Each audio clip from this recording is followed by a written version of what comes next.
Webtoon Comics offers us a whole new platform to explore and discover in the world of sequential comic storytelling. Here's a couple of tricks I've learned from making the best of the Webtoon format for action scenes. Hey, Walter here, doing what I can to make comics easier because it shouldn't be overwhelming or daunting to tell your story. If you dig what I'm putting down, hit those subscribe and like buttons. So you can treat webtoons just like print comics. The same panels that work in comics are gonna work on webtoons. I know people lament about the wide panels. I talked about that in another video. So if you want my views on that, make sure you check out that video.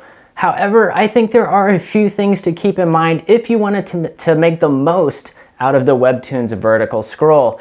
A big part of action scenes is momentum, trying to create a sense of movement and power. And one of the easiest ways to achieve this is to create a flow of movement that the reader naturally follows. If we imagine a webtoon canvas, the reader is coming in from the left side and follows this wave down the episode. Let's call it the webtoon wave.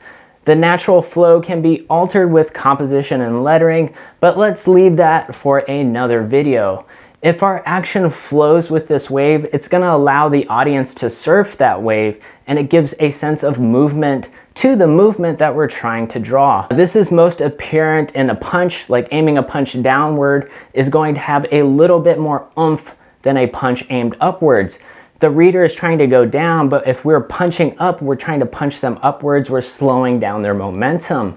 Now that punch is kind of obvious, so here's another example of hands raised up, ready to deliver a powerful blow. It's not really moving in a downward direction, but the anticipation of the movement is downwards. We're compressing a spring, building up the tension for the reader, and then we let the spring go. Wham! We let the wave get backed up, and then we open up the floodgates. Whew. These wave analogies are tough to come up with. I'm just drowning over here. Anyways, so you can amplify the wave by using direction panel shapes by making the panel slant in a certain direction following that wave. And speaking of panels, you can also achieve extra impact by removing the panels altogether. Like the action can no longer be contained by a simple panel.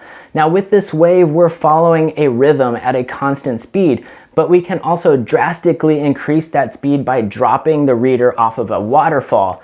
I know waves and waterfalls don't usually live in the same body of water, but just give me a break here. And we can achieve that speed by sending the reader and the momentum straight down.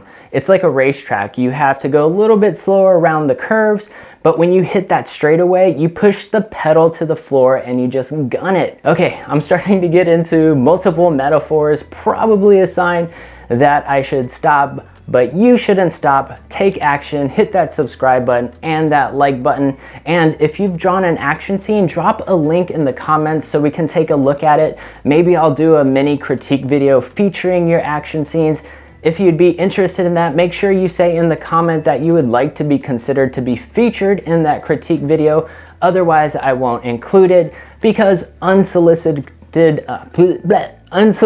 critiques aren't cool. But what is cool is making comics easier. And if you want to keep making them easier, be sure to like, link, love, hug, and yes, hit that sub button for more sweet, sweet goodness.